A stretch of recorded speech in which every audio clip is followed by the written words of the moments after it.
निर्मल जल घुराए उन सां गुरु महाराजन जी दहीअ खे सनानु कराए बिल्कुलु चङी तरह सिंगारे। हिकिड़े पासे श्री गुरु रामदास साहिबु, ॿिए पासे बाबे मोहिरी साहिब ऐं टे पासे बाबे बुढे साहिब ऐं चौथे पासे भाई वल्लूअ कुल्हा ॾेई विमानु खयो ऐं ॿी सारी ख़ल्क माण्हुनि गॾु हलणु लॻी।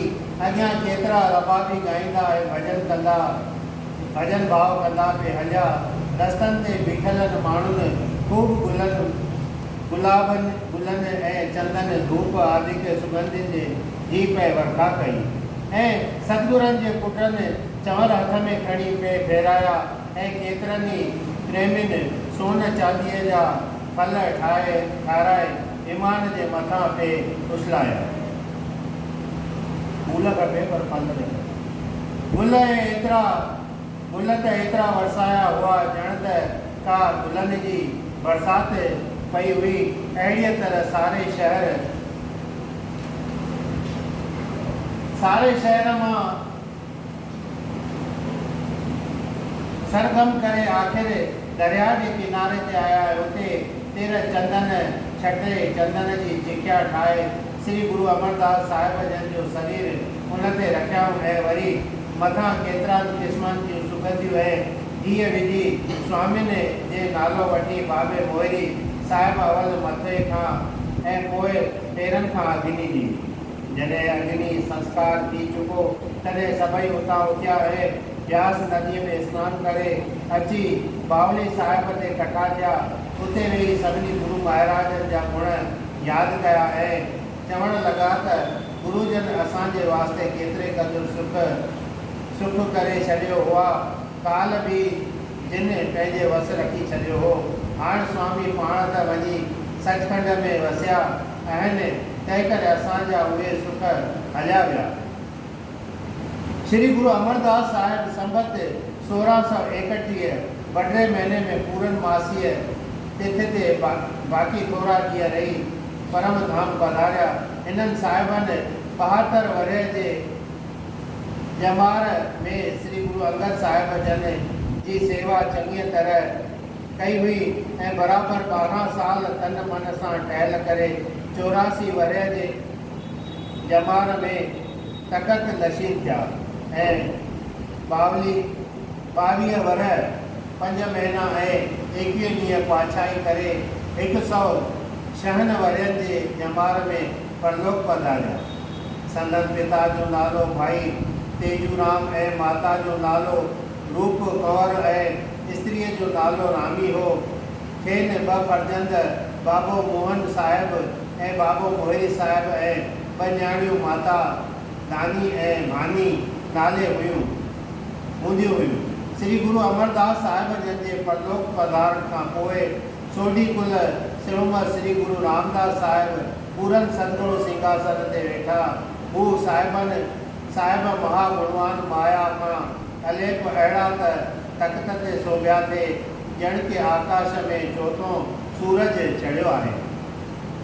हिननि साहिबनि जे आसपास बीठल सिख ॼण के तारनि जीअं ऐं पाण शांत स्वरूप चंद्रमा वांगुरु सोभिया थे।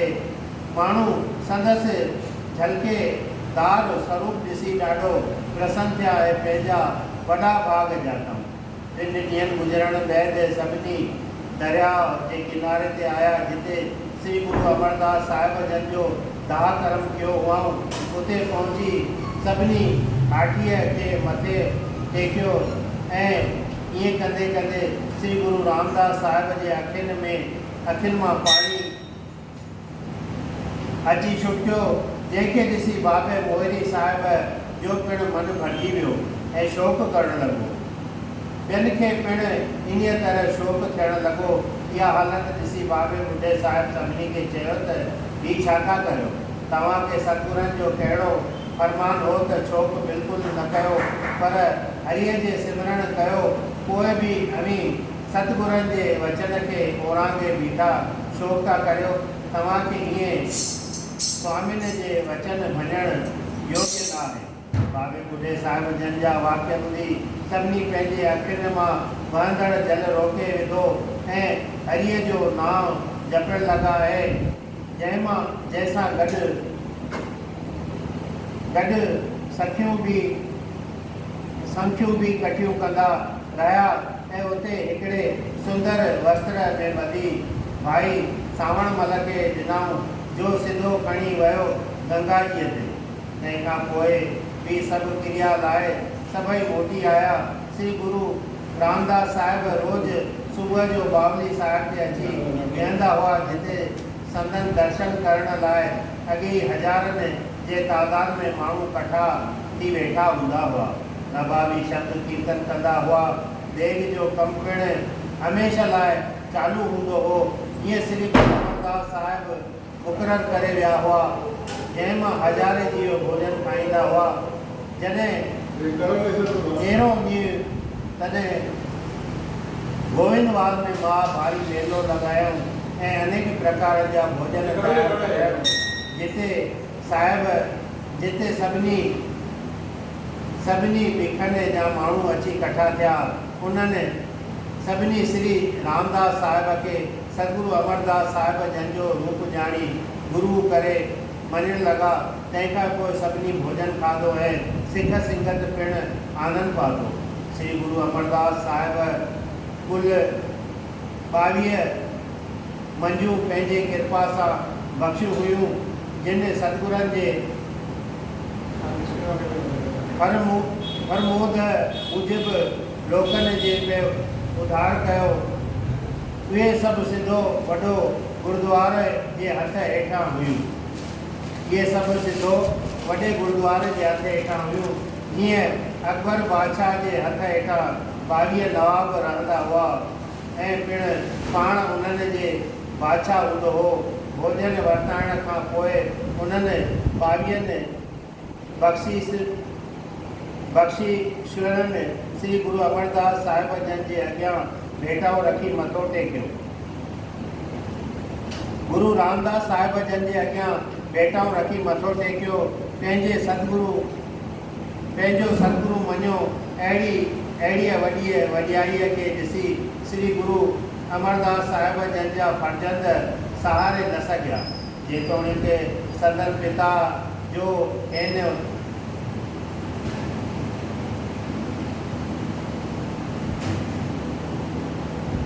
खेन वारा वार हुकुम हो, पर वॾियाईअ खे ॾिसी दिलि झलण ॾाढी मुश्किल हुई। न फ़क़ति सतगुरनि जा पुट हसद करण लॻा, पर साहिबनि जा ॿिया मिट माइट साड़े में सड़न लॻा। भला प्यारे श्री गुरु रामदास साहिब जन जो सुभाउ निहायत कोमल ऐं अखियूं ॼण जल जो जहाज ऐं कंहिंजो बि दुख न साईंदड़ तिन साहिबनि जॾहिं हिननि जे मन जी वार्ता सही कई त संदसि मन में खिट पिटे आहे। तॾहिं सोचणु लॻा त अहिड़ो को उपाउ वठिजे जीअं हू असांखे ॾिसी न सघनि। इन लाइ केतिरनि ई क़िस्मनि जा उपाउ रखियाऊं। लोकनि को बि कारगर नज़र न आयो। उपाउ रखियाऊं, लेकिन को बि कारगर नज़र न आयुनि।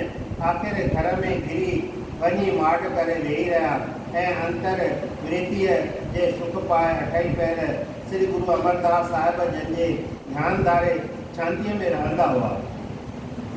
हर रोज़ सिख संगत जे कठे थियण महिल सतगुरु हुननि में शोभ्यामान थींदा हुआ। तिन खे अॼु 4 ॾींहं गुज़री विया ऐं बेरागण जीअं साहिबनि जूं वाटूं निहारे उथी वेंदा हुआ। सतगुरु अहिड़ी त खणी वृत्ति वरिती जो जंहिं कम खे लॻंदा हुआ त उन्हीअ में ई पूरा रहंदा हुआ। मिसला जे विहंदा हुआ त वेठा ई रहंदा हुआ ऐं जे बीहंदा हुआ त बीठा ई रहंदा हुआ। पर जेकॾहिं सुम्हंदा हुआ त बि कोन जेकॾहिं सुम्हंदा हुआ त बि कोन थकबा हुआ। कंहिं वक़्तु संदन फर्जंद पृथ्वीचंद महादेव अर्जन साहिब अची मथो टेकींदा हुआ त उन्हनि खे बि धीरज ॾेई मोकल ॾींदा हुआ ऐं कंहिंसां बि घणो ॻाल्हाइणु न वणंदो हुअनि। सभिनी खां परे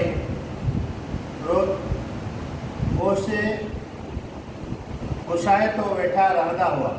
मतिलबु त साहिबनि जी गत में मतिलबु त साहिबनि जी मत गते सभु ॿिए नमूने जी थी पई ऐं अकेले ई अकेलो बिना ॼाण पछाण जे रहणु लॻा। कॾहिं कॾहिं प्रेम जे करे संदसि अखियुनि मां जल पियो वहंदो हुओ ऐं हिकिड़े वक़्त में गुरबाणी ठाहींदा हुआ ऐं उहा बाणी रागनि में बणाईंदा हुआ जीअं शब्द ॻाइबा आहिनि। उहा बाणी कंहिं कंहिं महिल मिठे आवाज़ सां आहिस्ते आहिस्ते ॻाईंदा हुआ। बोल श्री गुरु अमरदास साहिब की जय।